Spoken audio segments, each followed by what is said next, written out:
The foods found most protective against oral cancer include raw and green leafy vegetables, tomatoes, citrus, and carrots. Citrus fruits are acidic, though. Fine, less oral cancer, but what about the health of the teeth themselves? Might eating lots of sour fruit eat away at our enamel?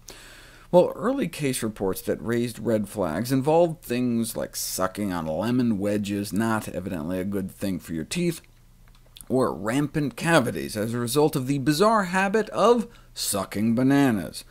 Turns out you're not supposed to give your preschooler a banana to suck on day and night as a pacifier. Juicing 18 oranges a day for a decade or two may also take quite a toll. The conventional wisdom that fruit juice may be bad for your teeth, but not whole fruit, was challenged recently. The ability of fruits and their juices to erode enamel appears to be comparable, whether you're eating grapes or grape juice, carrots or carrot juice, oranges, apples, tomatoes, or raisins. Now, fruits and fruit juices weren't as bad as soda. Diet Coke takes the title for softening teeth the quickest, but it was a surprise that fruits and their juices had comparable effects, a result no doubt celebrated by the study's funders, the Sugar Bureau, as well as the Biscuit, Cake, Chocolate, and Confectionery Association. The spin the Dental Association put on it is interesting. If eating fruits and vegetables as whole foodstuffs may cause similar demineralization in enamel to when they're consumed as a juice, then hey, maybe fruit juice is not so bad at all. Of course, the glass-half-empty interpretation is that, wait a second, fruit is as bad as juice? Maybe fruit is worse than we thought for our enamel. And indeed, the latest research studying whether or not the consumption of fruit is cavity-causing found that the frequency of fruit consumption was associated with higher odds of cavities, though they acknowledged the role of fruit sugars in initiating dental cavities in humans has certainly long been a subject of debate.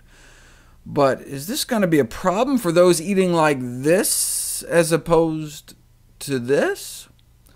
Among vegetarians, significantly more frequent consumption of sour products, predominantly raw vegetables and fruit and tomatoes, was observed. Though the level of oral hygiene was similar in both groups, those eating vegetarian did have more erosive lesions on their teeth, but did not find enough to be statistically significant, unlike the other study. No differences in plaque, gingivitis, cavities, or tooth loss, but they did find a greater incidence of demineralization and white spots in vegan subjects compared to omnivorous ones, which is a marker of greater acid erosion. So, what should people do? There are a number of foods and drinks that have the potential to cause dental erosion, both unhealthy foods like soda and sour candy, as well as healthy foods such as fresh fruit and some herbal teas. In the biggest study to date, consuming citrus fruits more than twice a day was associated with 37 times greater odds of dental erosion compared to those who consumed citrus fruits less often. It also appears risky to consume apple cider vinegar, or sports drinks once a week or more, or soft drinks daily. These habits resulted in the odds of erosion being 10, 4, and 4 times greater, respectively, than when the habit did not exist. So, should we avoid eating citrus? No. Even the study that found more cavities in kids eating more fruit concluded that even though the consumption of fruit might not be considered completely safe to eat in relation to cavities, we are not in a position to suggest that fruit consumption should be curtailed as a cavity preventive measure. At this stage, of greater importance is the preventive advice that children should brush their teeth twice daily with fluoride toothpaste. In fact, that study that looked at the erosive potential of fruit was done on folks without using fluoride toothpaste. Just don't brush right after you eat the fruit, though. You have to wait at least 30 minutes.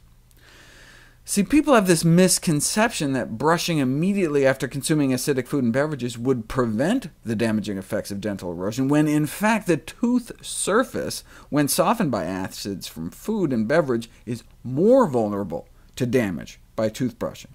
They did this study where they had some folks swish some acidic solution, in this case a Diet Sprite, and then brush immediately after, 10 minutes after, 20 minutes after, 30, or a full hour after. As you can see, if you drink soda without brushing at all, you may lose some of your teeth, but you can double or triple that damage if you then start brushing your teeth when they're in that acidified, softened state. They say we should wait at least 30 minutes, and probably a whole hour to be safe. Instead of brushing after eating anything sour, we should rinse our mouth with water to help neutralize the acids. Is there any evidence to support this? No, unfortunately, due to the limited number of clinical studies performed to investigate the association between diet and dental erosion. Prevention and treatment from a dietary perspective based really on common sense rather than evidence-based approaches. In fact, there's not a single study concerned with the dentist's advice for dietary change aimed at preventing tooth erosion, but rinsing with water after eating or drinking anything acidic is the best advice we have so far.